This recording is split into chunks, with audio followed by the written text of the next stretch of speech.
Mars Colonial Transporter to Starship, the brainchild of Elon Musk, had a pretty long developmental history.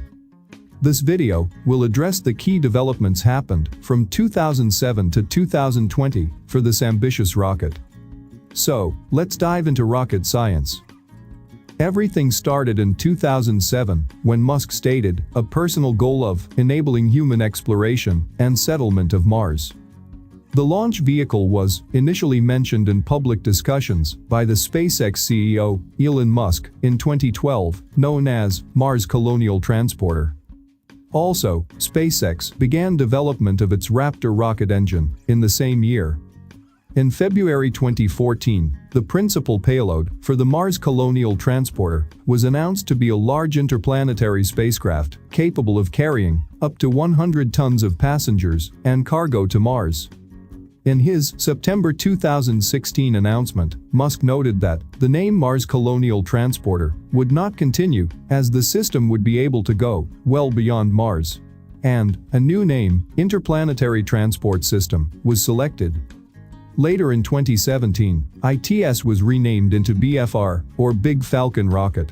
Both were two-stage rockets with many key design changes. Standing at 122 meters, the ITS was the tallest and most powerful rocket ever produced, while BFR was redesigned to 106 meters. ITS was 12 meters in diameter, which shrinks to 9 meters in BFR. Next, let's talk about the number of engines on the vehicle. The BFR had 31 Raptor engines versus 42 in ITS. The new BFR has an impressive 48 meganewtons of thrust at liftoff, which is way down compared to ITS, which claimed 128 meganewtons of thrust. Lastly, payload capacity to low Earth orbit. The BFR can put 150 tons into orbit compared to the ITS, which could do 300 tons. In engineering, changes brings better technologies. On November 2018, 1 year after the announcement of BFR in 2017, SpaceX came up with a new redesigned concept for the BFR by naming Starship for its upper stage and Super Heavy for its booster stage. Musk pointed out that the booster stage was needed to escape Earth's deep gravity well, but not needed for other planets or moons.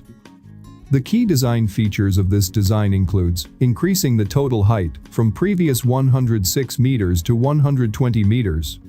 Using 31 Raptor engines for Super Heavy and 6 Raptor engines, with 3 optimized for sea level and 3 optimized for vacuum, for Starship. Subcooled methane and oxygen became the fuel and the oxidizer powering the mission. Methane, which can be easily manufactured on Mars by using carbon dioxide from Martian atmosphere, became the right choice for fuel. In January 2019, Musk announced that the Starship would no longer be constructed out of carbon fiber. Instead, SpaceX will use stainless steel to build the Starship. Musk cited several reasons, including cost, strength, and ease of production, to justify making the switch. SpaceX immediately started the construction of prototypes. By late May 2019, the first prototype, Starhopper, was preparing for untethered flight tests in Boca Chica, South Texas. While 2 orbital prototypes were also under construction. The 2 ships were constructed by competing teams that were required to share progress, insights, and build techniques with the other team, but neither team is required to use the other team's techniques.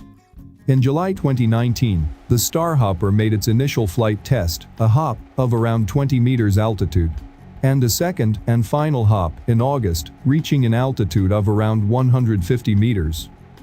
The successful test of Starhopper accelerated the production of Starship orbital prototypes. SpaceX completed the external structure of the Starship Mark I in time for Musk's public update on September 2019. But on 20th November 2019, the Mark I test article came apart in a tank pressure test in Texas.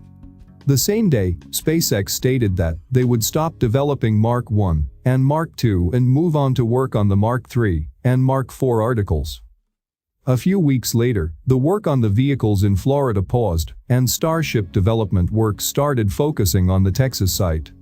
In December 2019, Musk announced that the Starship Mark III versions would be redesignated into Starship Serial Number 1, and there would be minor design improvements from Starship Serial Number 1 to 20.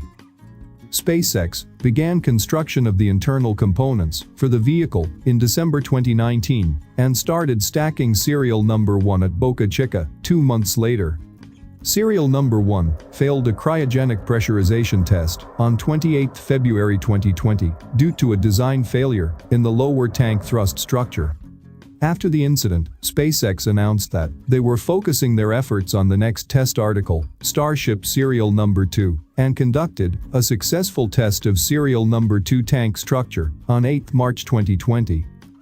Later, Starship Serial Number 3 was planned to be used for static fire tests and short hops, while Serial Number 4 for longer flights. Starship Serial Number 3 was destroyed during testing on 3 April 2020. The cause of the failure was a testing configuration error. A valve was inadvertently commanded to open, resulting in pressure loss and structural failure of the lower portion of the prototype, and it crumbled under the weight of the heavy methane tanks. The next prototype, Serial Number 4, passed cryogenic pressure testing on 26 April 2020.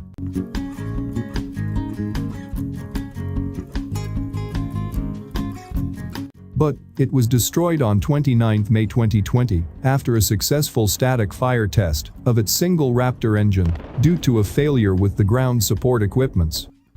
Currently, Serial Number 5 and Serial Number 6 are undergoing construction. The future of Starship tests include a 20 km test flight of Starship Serial Number 5 and the first orbital test flight before the end of 2020. Musk declared in June 2020 that the Starship is the top SpaceX priority. So, let's wait and see what SpaceX and Elon Musk can do in future to make human a multiplanetary species. I have deliberately skipped the technical details of Starship in this video because it requires making an entire dedicated video on that topic. So, don't forget to subscribe the channel to learn the engineering aspects of Starship from our future videos. And as always, thanks for watching.